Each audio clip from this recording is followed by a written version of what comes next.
आज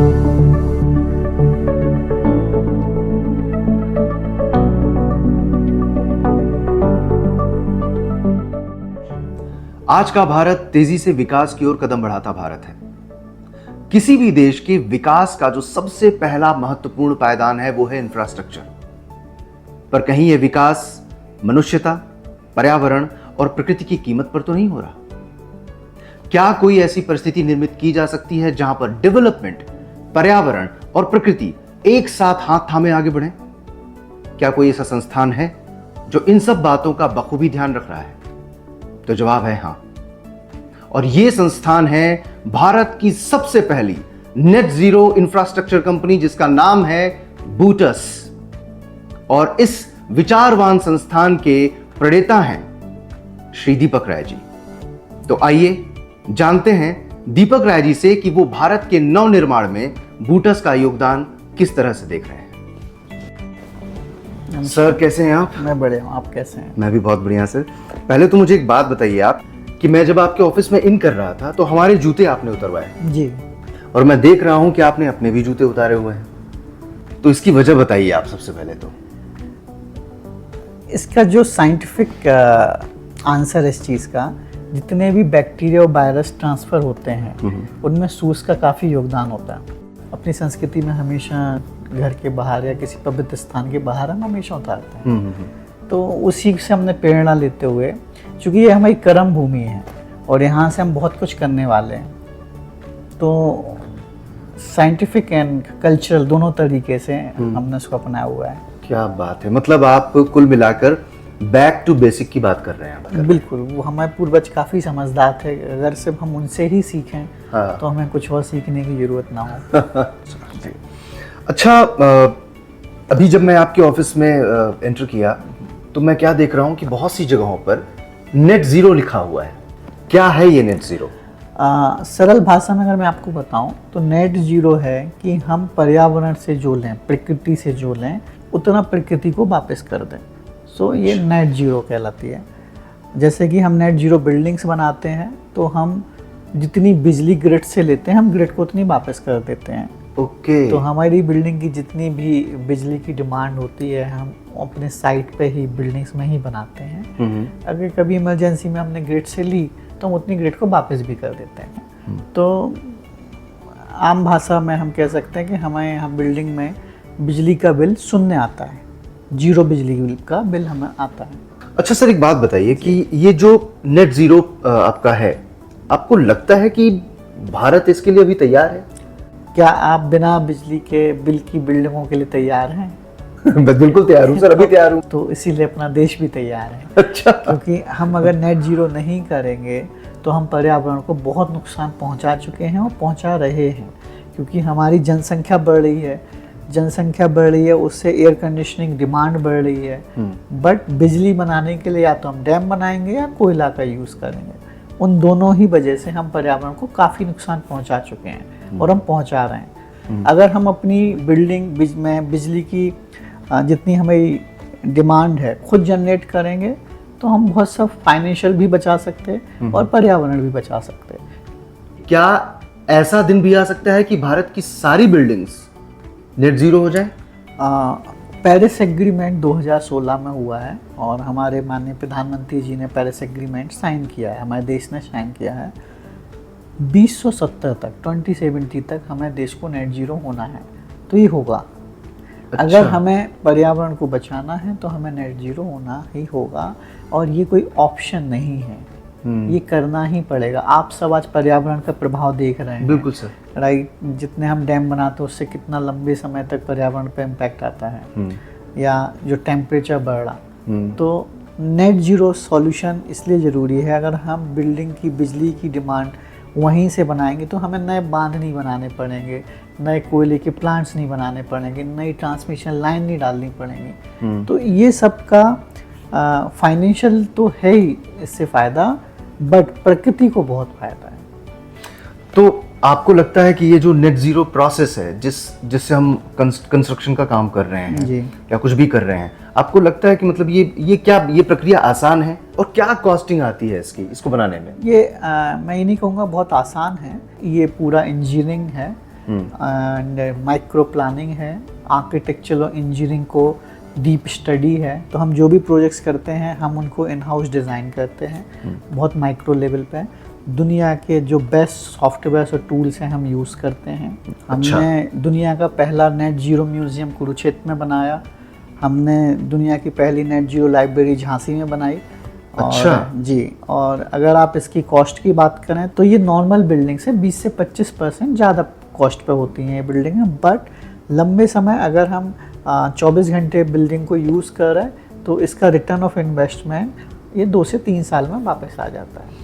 देखिए, हर एक जगह की अलग अलग विशेषताएं होती है, ज़रूरत होती हैं। अगर आप मुंबई में बिल्डिंग बनाएंगे तो वहाँ पे ह्यूमिडिटी हाई है, राइट, वहाँ विंड स्पीड अच्छी है। बट अगर आप उत्तर प्रदेश मान लो बनारस में बिल्डिंग बना रहे हैं तो वहाँ पे विंड की स्पीड नहीं है, सोलर ठीक है। तो जो हम बिल्डिंग्स बनाते हैं हम उनकी बहुत डीपली स्टडी करते हैं, अरे वाह, फिर उनको सॉफ्टवेयर में प्लान करते हैं। तो हमें पता होता है कि इस जगह पे हम सोलर का कितना इस्तेमाल कर सकते हैं या हम हवा का कितना इस्तेमाल कर सकते हैं। हमारी जो कोशिश होती है वो नेचुरल संसाधनों पे कम से कम इम्पैक्ट पड़े। हम जो बिल्डिंग्स बना रहे हैं हम 100 साल का प्लान कंसीडर करके बिल्डिंग्स बनाते हैं, और हमारी टीम में दुनिया के फेमस आर्किटेक्ट्स हैं, इंजीनियर्स हैं, सो इसलिए हम ये डिलीवर कर पा रहे हैं। इसमें एक चीज़ जो अभी मेरे दिमाग में आ रही है, नेट जीरो के थ्रू क्या क्या कंस्ट्रक्ट कर रहे हैं हम, या क्या क्या कर सकते हैं सर? अभी हमने दुनिया की पहली नेट जीरो लाइब्रेरी झांसी में बनाई, हमने म्यूजियम कुरुक्षेत्र में बनाया, अभी हम कोल्ड स्टोरेज भी बनाने वाले हैं, अच्छा, वेयर हाउसेस बनाने वाले हैं, एयरपोर्ट्स बनाने वाले हैं। Okay okay. तो सभी तरह की बिल्डिंग्स नेट जीरो की जा सकती हैं। इंडिया में अभी फिलहाल इसकी एक्सपेक्टेशन तो कोई नहीं कर सकता, और अगर आप कर रहे हैं, जैसे कि आपकी झांसी लाइब्रेरी की बात मैं बताऊं सर, मैंने उसके बारे में इतना पढ़ा है न्यूज़ में जी, और डेफिनेटली यहाँ आने से पहले भी हमने कुछ स्टडी करी जी, बट जो वो मुझे लगता है कि वो एक लैंडमार्क जैसा कुछ काम कर रखा है आप लोगों ने झांसी लाइब्रेरी के बारे में। हाँ जी, उसके बारे में थोड़ा सा कुछ बोल दीजिए अगर हो सके। झांसी लाइब्रेरी जो प्रोजेक्ट्स था वो दुनिया की पहली नेट जीरो लाइब्रेरी है, और दुनिया की पहली। अच्छा। और उसे हमने 90 दिन में डिज़ाइन, डिमोलिश एंड बिल्ड, पुरानी बिल्डिंग को गिराना, 90 दिन में डिज़ाइन करना और बिल्डिंग को हैंड ओवर करने का काम किया है, जो एशिया का फास्टेस्ट कंस्ट्रक्शन है। अब मुझे एक बात बताइए जी, कि ये वीडियो जो दर्शक देखेंगे, आपने तो बोल दिया कि 90 दिन में हमने तोड़ भी दिया, जी, डिजाइन भी किया और बना भी दिया, जी, सबूत कहाँ है साहब? सारे वीडियो हैं और हमारे अच्छा। YouTube पे भी पड़े हैं। अच्छा, हाँ, तो YouTube पर है, मतलब वो YouTube पे वीडियो है, देखा जा हाँ, सकता है। देखे जा सकते हैं। हमने हाँ। 100% कैमरे से रिकॉर्ड किए थे, हाँ। और उनका टाइम मतलब पूरे प्रोसेस को पूरा आपने कैमरे के प्रोसेस थ्रू को, रिकॉर्ड हाँ, किया। हाँ, ओके, तो आप देख सकते हैं। अब हम फ्यूचर में कोल्ड स्टोरेज और एग्जीबिशन सेंटर और वेयर हाउसेस भी कोल्ड स्टोरेजेस जी, आप नेट जीरो बना देंगे? हाँ जी। हम कृषि प्रधान देश में रहते हैं, हाँ हमारा किसान सबसे ज़्यादा फाइनेंशियली परेशान रहता है जी। उसका सबसे बड़ा रीज़न है क्योंकि वो जो फसल पैदा करता है उसको सही प्राइस पर मार्केट में नहीं बेच पाता। उससे अभी जैसे आपको पता होगा हमारे यहाँ 60% जो फूड है वो वेस्ट हो जाता है due to poor temperature control, उनका रख रखाव नहीं हो पाता कोल्ड स्टोरेज जी। और कोल्ड स्टोरेज की रनिंग कॉस्ट ज़्यादा है बिकॉज बिजली की कॉस्ट ज़्यादा है और मेंटेनेंस कॉस्ट ज़्यादा है। हाँ। आप देखिए ना, जैसे किसान अगर कोल्ड स्टोरेज में अपनी फसल रखता है तो वो लंबे समय तक नहीं रख पाता क्योंकि कोल्ड स्टोरेज में बिजली की बिल और मेंटेनेंस की वजह से ज़्यादा उसको पे करना पड़ता। तो अगर ये नेट जीरो हो गया तो सीधा फायदा कोल्ड स्टोरेज में फसल रखने वाले किसान को मिलेगा। तो ये तो फिर मतलब ये तो दोनों साइड के फायदे की बात हो गई, इससे तो इसके जो मालिक होंगे उनको भी फायदा होगा। बिल्कुल, आज बहुत से कोल्ड स्टोरेज के मालिक हैं जो बिजली जाने पे जनरेटर्स पे कोल्ड स्टोरेज चलाते हैं, उनको बहुत कॉस्ट बियर करनी पड़ती। कई बार क्या होता है उनको कोल्ड स्टोर चलाना पड़ता है, वो भरा हुआ नहीं होता जी, बिकॉज फार्मर उसको अफोर्ड नहीं कर पा रहे, तो कोल्ड स्टोरेज मालिक भी परेशान होते हैं। अगर नेट जीरो कोल्ड स्टोरेज है तो कोल्ड स्टोरेज के जो मालिक हैं हमारे किसान हैं और हम सबको भी फायदा है बिकॉज अगर हमें सही प्राइस पे वेजिटेबल्स फ्रूट्स मिलेंगे तो हम सब भी खुश रहेंगे। नए भारत के नए कोल्ड स्टोरेजेस, हाँ, जिससे किसानों का फाइनेंशियल सिचुएशन काफ़ी इम्प्रूव हो गई। बहुत सुंदर सर, बहुत सुंदर सर। मैं एक टर्म पढ़ता रहता हूँ इन दिनों, मतलब पहले से भी पढ़ता आ रहा हूँ, जी, ग्रीन बिल्डिंग, और अब आप लेकर आ रहे हैं नेट जीरो। अब मुझे आप ये बताइए कि क्या ये दोनों एक ही कंसेप्ट है या दोनों अलग अलग हैं, और अलग हैं तो कैसे? देखिए, ग्रीन बिल्डिंग्स वो सस्टेनेबल प्रैक्टिसेस को अडॉप्ट करना है, बट ग्रीन बिल्डिंग्स ये गारंटी नहीं होती है कि जितना वो कंज्यूम कर रहा है उतना जनरेट कर रहा है। जैसे आपको सरल भाषा में बताऊं, अगर मैं अपने घर में 1 किलोवाट का सोलर लगा लूं जी, और मैं बोलूं मेरा घर ग्रीन है, तो सच्चाई है वो ग्रीन बिल्डिंग है कि मैंने सोलर प्रैक्टिसेस को अडॉप्ट किया। हाँ। बट मैं कंज्यूम तो 100 यूनिट कर रहा और जनरेट 5 यूनिट कर रहा, तो मैं नेट जीरो नहीं हुआ। अगर मैं 100 यूनिट कंज्यूम कर रहा 100 यूनिट ही जनरेट करूंगा तो मैं नेट जीरो हूँगा। तो okay, net zero buildings green buildings हैं, but green buildings net zero buildings नहीं है। तो ये बात तो होगी सर बिजली के बिल की जी। लेकिन कोई भी बिल्डिंग सिर्फ बिजली के बिल से तो नहीं चल रही जी, बहुत सी और भी चीजें हैं, जैसे सीवरेज की व्यवस्था जी। है ना। तो उसको किस तरीके से देखते हैं आप कि वो नेट जीरो और ग्रीन को किस तरीके से डिफरेंट बनाता, तब अलग कैसे है उसको? देखिए, अभी जो हमने बिल्डिंग्स बनाई थी उनमें ग्रिड का कनेक्शन था।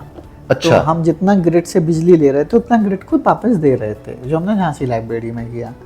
अब हम जो बिल्डिंग्स बनाने वाले हैं उसमें ना तो बिजली का कनेक्शन होगा, ना पानी का कनेक्शन होगा, ना सीवर का कनेक्शन होगा, और ये दुनिया में पहली बार होगा जो हमारे देश में होगा। अरे तो वाह। फ्यूचर में जो हम बिल्डिंग्स बनाने वाले हैं उनमें बिजली, पानी और सीवर का बाहर से कोई कनेक्शन नहीं होगा। क्या बात कर रहे हैं सर, मतलब बिल्डिंग का बाहर से किसी तरह का कोई कॉन्टैक्ट ही नहीं होगा, सब कुछ वहीं हो रहा वो है। आत्मनिर्भर बिल्डिंग होगी। हाँ। क्योंकि मैं मानता हूँ आत्मनिर्भर घर होगा तो आत्मनिर्भर गांव होगा। हाँ। आत्मनिर्भर गांव होगा तो आत्मनिर्भर शहर होगा, तभी आत्मनिर्भर भारत होगा। क्या बात है जी, मजा आ गया सर से आज बात करके। ये बहुत ही इंफॉर्मेटिव और एक अच्छी इंसाइट देने वाला सेशन रहा। जब हम बात बोलते हैं विकास की, तो विकास का मॉडल कुछ यूं ही होना चाहिए जैसा सर ने बताया अभी। इस बात पर सोहन लाल द्विवेदी जी की कुछ पंक्तियां मुझे याद आ रही हैं जो बचपन में बड़ी पसंद थी मुझे, और आज भी जब भी मैं कभी हताश होता हूं तो मैं उनको जरूर बोलता हूं। तो वो पंक्तियां कुछ यूं हैं कि असफलता एक चुनौती है, उसे स्वीकार करो, क्या कमी रह गई देखो और सुधार करो, जब तक न हो सफल नींद चैन की त्यागो तुम, संघर्षों का मैदान छोड़ मत भागो तुम, कुछ किए बिना ही जय जयकार नहीं होती, कोशिश करने वालों की हार नहीं होती। बहुत बहुत धन्यवाद सर हमें इस सेशन में बुलाने के लिए, और ये हमारे लिए बहुत ही ज्यादा मतलब उत्साहवर्धक चीज है, और निश्चित तौर पर अब बूटस और उसके इन किए गए कामों को मैं दुनिया तक पहुंचाने की पूरी कोशिश करूंगा। और मैं आपको एक चीज और बताता हूँ, हम आज की तारीख आप डेट लिख लीजिए। हाँ। 6 महीने बाद मैं आपको अपनी बिल्डिंग्स में विजिट कराऊंगा जिसमें बिजली, पानी और सीवर का कनेक्शन नहीं होगा, यही गुड़गांव में। 6 महीने बाद मैं आऊंगा जी, जी, जी। लेकिन उससे पहले वो बिल देख के जाऊंगा। जी जी जी, प्लीज। तो धन्यवाद आप सभी का। थैंक यू जी, आपका दिन शुभ। Thank you.